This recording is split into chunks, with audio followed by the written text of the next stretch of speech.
Hi, this is Graham Jeacocke. I saw a video clip of an interview with David Jeacocke with Holly and Phil on the internet, and he mentioned one of his roles, and the title of the play where he got that role from was The Importance of Being Earnest. Now, this is going out to all my queer audience, and before you get triggered, I want to explain why I said that. Because there was a non-white Jesus, a role model for victims of racism, who was spat on and verbally abused, and he turned the other cheek. He did nothing. Now, all these wise queers who feel they're entitled to the right of people having to act in a certain way to them, I have to be kind to them. Well, is that really a right? Now, this always really puzzles me. You queers always put their sexuality above common sense. Because if I were to think about this, the title of the play, The Importance of Being Earnest, I would have said I had to look at who I am in relation to the world. Now, you can either be a good person or you can be a bad person. The importance of being earnest. Now, it is important to say, I am a sinner. I am being earnest about the very true nature of who I am.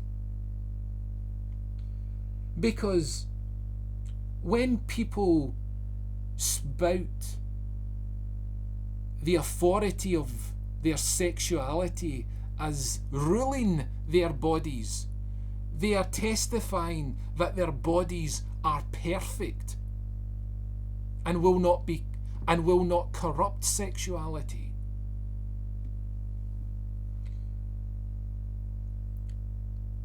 Now, some might say, well, I don't believe that I am a sinner. And I have to say, well,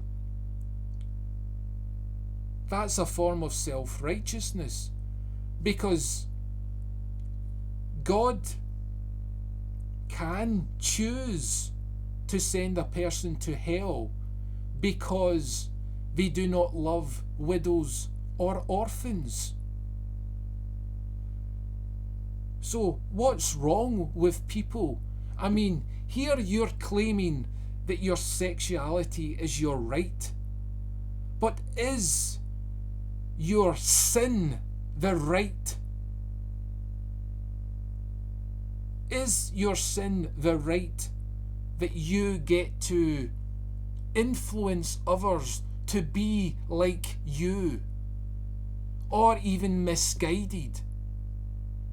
It's like Gaza, the football player. The people who like to drink. You see, Gaza, when he was at the start of his career, he never drank. Someone influenced him to drink. Someone encouraged him to drink. Or Gaza used his eyes and said, oh, look, that person is drinking. I've got to do that as well.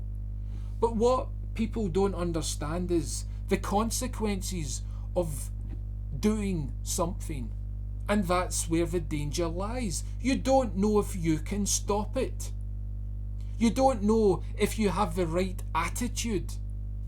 And when people profess it's the right of homosexuals to flaunt their sexuality without any fear of consequences, And I can apply that to transgender people.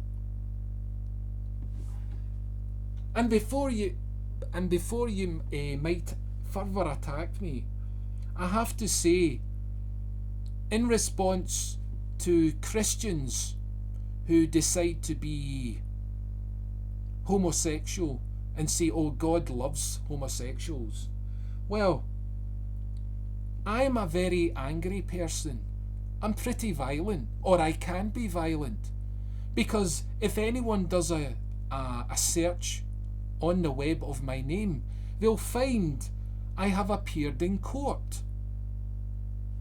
Now, I've read the Bible. I made a new rule a few months back. I would read the whole Bible every month. So I've made a list of all the books I read each day, because it's a fairly large book.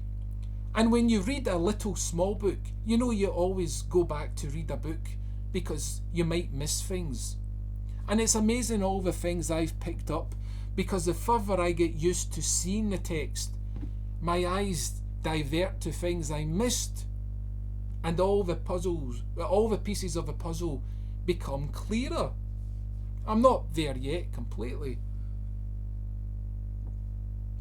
but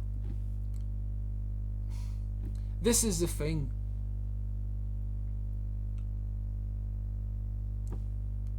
God has said people who are angry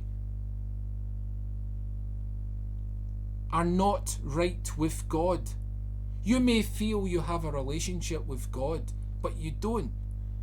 So I can con myself I'm in the right with God. Now, I don't act like a spoiled brat and say, oh, God, I want to be angry while being your faithful and dutiful servant. Because there's a contradiction in terms there. Now, the same applies to homosexuals or to people who are greedy or who are transgenders.